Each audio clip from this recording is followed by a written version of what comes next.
Christopher of Bavaria, the 26th of February 1416, 5/6 January 1448, was King of Denmark, 1440 to 48, as Christopher III, Sweden, 1441 to 48, and Norway, 1442 to 48, during the era of the Kalmar Union.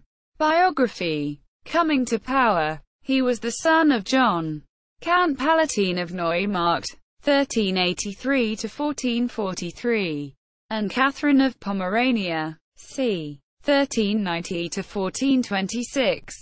Catherine, Katharina von Pommern, was the daughter of Wartislaw VII, Duke of Pomerania in Pomerania-Stolp, and sister of the Scandinavian king, Eric of Pomerania. Count Palatine John was the son of King Rupert of Germany, 1352 to 1410.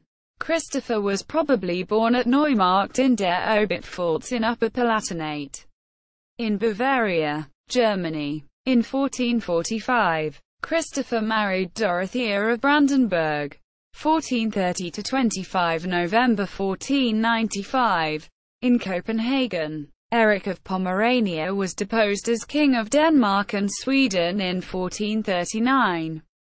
As Eric's nephew, Christopher, who was rather unfamiliar with Scandinavian conditions, was elected by the Danish State Council as the successor to his uncle, first as regent from 1439, and then proclaimed King of Denmark at the Viborg Assembly, Danish Landsting, on 9 April 1440. He was meant to be a puppet, as evidenced by the saying, "Had the council demanded the stars of heaven from him, he would have ordered it." However, he succeeded in maintaining some personal control.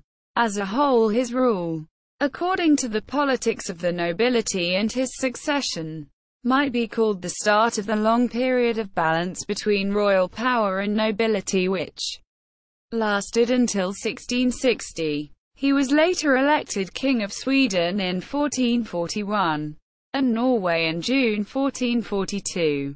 Peasant rebellions. At the start of his reign, he put down peasant rebellions in Funen and Jutland. Once the rebellion on Funen was suppressed, he turned his attention to the uprising in Jutland. North Jutland, especially Vendsyssel, was so restive that a peasant army of 25,000 led by Onruptages and Reventlow, executed 1441, posed a serious threat to Christopher's continued reign. Before the king could act, Jutland's noble families raised their own army and marched west of Aalborg to meet Reventlow's forces. The peasants had created a gigantic wagon fortress 3 layers deep to protect themselves from the mounted knights they knew would come against them. They also placed tree branches across the bog in front of the camp and then cast earth on top to make it look like solid ground. The overconfident army of nobles led by Eskjensen Brock appeared at St. Jorgens Hill, St. Jorgensberg, on 3 May 1441. The knights charged the camp, and were quickly mired down in the bog. The peasants moved in for the kill. Brock was killed in the Battle of St. Jorgens Hill, /Avid Skt. Jorgensberg, and dismembered, and the pieces sent to the towns in the area as a warning. The peasants then raided Aalborg as the area's most important manor, forcing the noble Niels Guldenstiern to flee. The treatment of the captives after the battle strengthened Christopher's determination to put down the peasants. With his own army, Christopher rode north to the rebel camp at Husbyhole near St. Jorgens Hill in northern Jutland. Because the rebels outnumbered his troops, Christopher sent word that anyone who left the camp and went home would not be punished for rebellion. The men from the island of Morsenist had left, for which they were called cowards and traitors ever after. Christopher ordered the attack on the rebel camp on 8 June 1441, and despite fighting ferociously, the rebels could not overcome the heavily armed knights. Thousands of rebels were killed. Those who survived were fined heavily. The more severe consequence was that rebels lost their free status and became serfs on the farms where they worked. The king made it a capital crime for peasants to carry weapons longer than a short knife. The subjugation of Denmark's once free peasants was complete. Coronation relations with Swedes. In May 1442, Christopher travelled to Lordos to meet with the nobles from all three kingdoms. He was crowned King of Norway there and then went to Trondheim to be confirmed as the king. The next year he was proclaimed King of Denmark at the Urnehoved Assembly near Ribe. When his residence at Roskilde burned down, Christopher moved to Copenhagen and made it the capital of Denmark. The Swedish nobles were not happy to relinquish any power and thus didn't like him, claiming he was too German for them and that he allowed his uncle, ex-King Erik, to plunder shipping from his castle on Jutland without any attempt to stop him. This year they blamed a series of bad harvests on him. This year people were so hungry they mixed ground tree bark with the little flour they could find. Christopher was contemptuously nicknamed the Bark King in Sweden.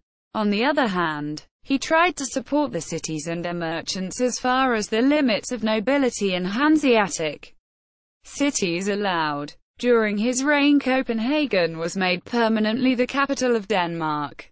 Municipal Charter of 1443. He carried on an ineffective policy of war and negotiations against Erik in Jutland, which did little to help the dissatisfaction within both Sweden and the Hanseatic League.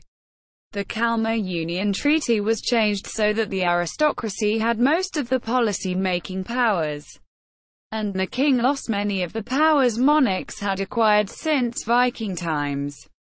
The results of this policy of balance were still not reached when he suddenly died as the last descendant of Valdemar IV of Denmark. Death. In 1448, Christopher died suddenly at Helsingborg at age 32. King Christopher was buried in Roskilde Cathedral on 28 October 1449. His widow Dorothea married King Christian I of Denmark. They were the parents of John, King of Denmark. Kong Hans, who succeeded King Christian. Full title. Christopher's full title was, by the grace of God, King of Denmark, Sweden and Norway, the Wends and the Goths.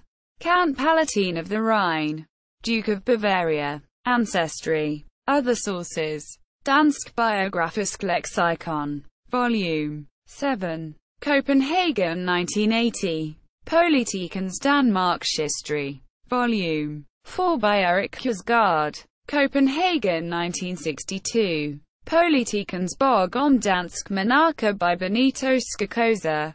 Copenhagen 1998.